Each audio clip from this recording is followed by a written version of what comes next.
So today I want to talk about.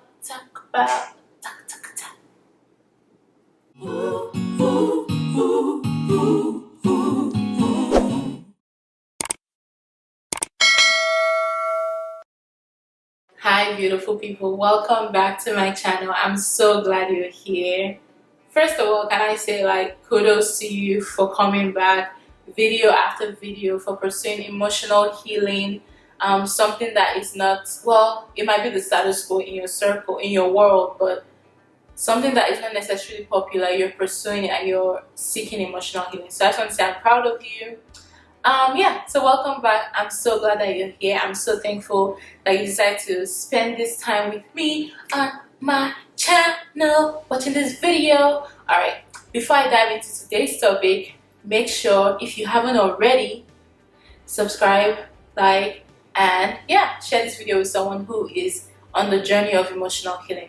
Alright, let's get started. So today I want to talk about loving yourself in the meantime. Loving yourself in the meantime.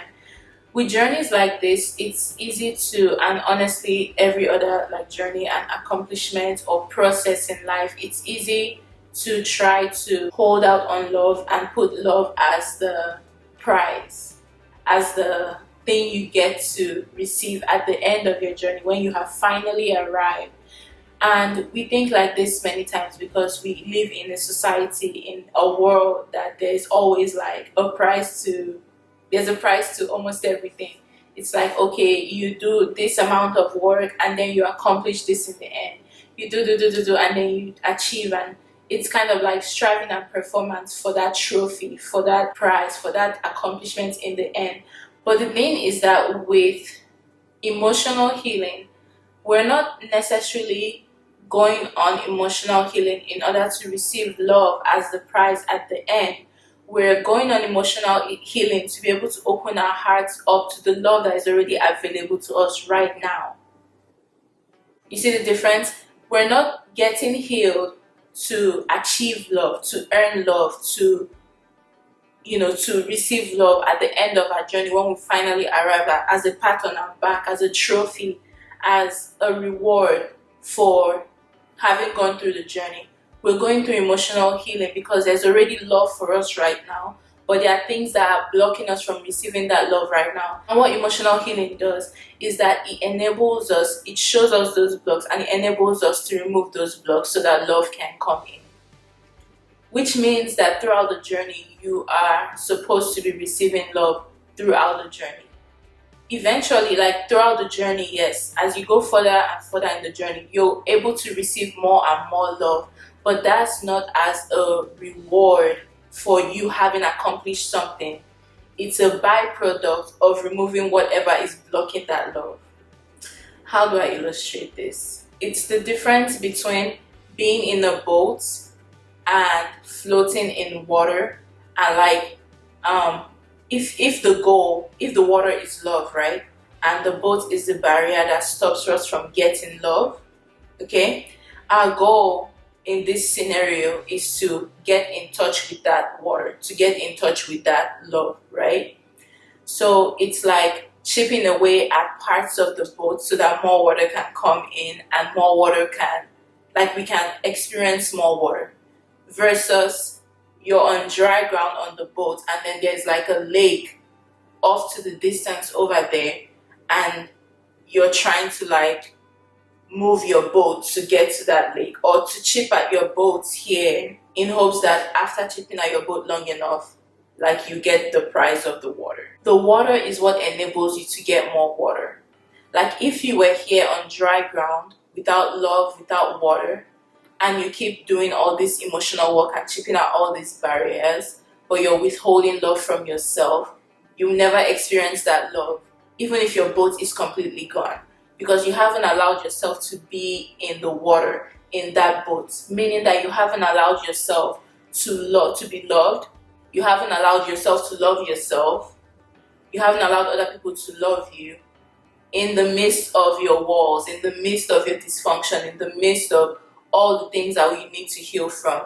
You're not letting love be around you or come towards you in the midst of that because you feel like, no, hold on, when I'm done chipping away all these things, when I'm done breaking down my walls, when I'm finally healed from codependency, or finally healed from trying to get my needs met in unhealthy ways, when I'm finally free from that, then you can give me love. But that doesn't work. Let's add another part to the analogy, right? So say with this boat, with disassembling this boat, it is water powered. So the mechanism for disassembling the boat is powered by water, because that's what our process is.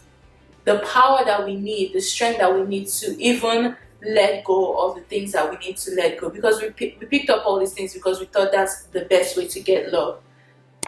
The power that we need, the strength that we need, the empowerment that we need to even let go and emotionally heal is love.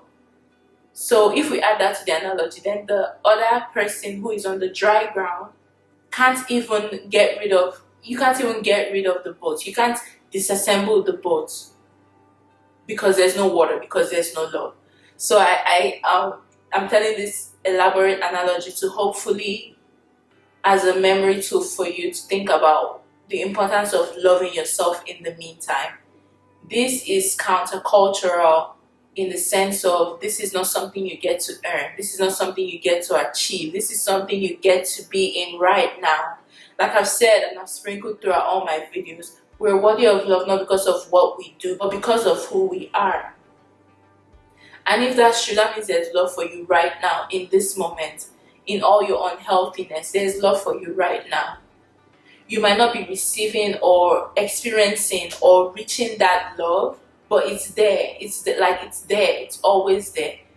The availability of love is not dependent on what you do and how you heal. The availability of love is like constant. It's always there. However, your ability to experience what is available to you is what we're trying to increase by doing emotional healing. So now I can experience like so much love from all the people around me, and these people have been around me and have been loving me in the same way. When I was insecure, when I was closed off, when I was always behind the script and trying to figure out, what do people want me, who do people want me to be, like their love has been there.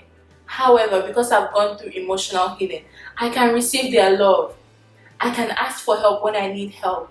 I can, like right now I'm in one of my friend's apartments and my AC is broken in my apartment, and it's like in the past I would have been so like worried, like, oh my gosh, like am I bothering her, like blah blah blah, but it's like they would have said yes before, but I wouldn't have asked, is what I'm saying, because of all those barriers, all those walls. And that's something that's why we're doing this healing, is so you can open up and receive the love that is already abundantly available towards you. And I hope that this video helps you and encourages you to also pour that love on yourself right now, because sometimes we're the harshest critics of ourselves. We know where we want to go, we know how healed we want to be, we know how we want to show up in life, and if we're not showing up in life, we kind of punish ourselves, because that's what we've been taught growing up, is how you get your desired outcome, is to punish yourself. So but that's not true. As we're saying, that's not true. So I hope that this video helps you extend that love to yourself in the midst of your mess. In the midst of your mess, to know that love is available to you, and love doesn't stop you from growing. It actually empowers you to heal. It empowers you to grow. It's the power that powers the disassembly of that boat. Okay, so if there was like a disassembly mechanism that helps you easily take off the boat so you can experience the water, it's water powered, it's love powered. So what helps you experience more love is receiving the love that you have the ability to see right now. To receive love in the way you know how to right now, both from yourself and from others. You receiving that love right now is going to open your capacity, open your heart more, increase your capacity to receive more love. It's like love begets, like love leads to more love. Like the more you receive love, the more you'll be able to receive more love. Okay? I hope that makes sense. And I hope it encourages you to not be so hard on yourself, to actually be compassionate with yourself, and to be loving to yourself, because you deserve it, because of who you are, not what you do. Alright, that's all I have for this video. Leave comments down below. How does this resonate with you? Like, yeah, tell me what you think. Tell me your experience. And yeah, any questions or any experiences with loving yourself versus your story of maybe not loving yourself or feeling like you have to hold out on love until you get to your desired outcome. Like, how has that journey been for you? Let me know down below in the comment. Let me know in the comments down below. And until I see you next time, remember that you're worthy of love. You are so loved. You're so loved. You are loved. You're you're worthy of love. You are so loved. And I hope that, yeah, that you extend some of that love to yourself in this difficult journey of healing emotionally. Alright. Love me, see easier. Remember that. Alright. Love you. Bye.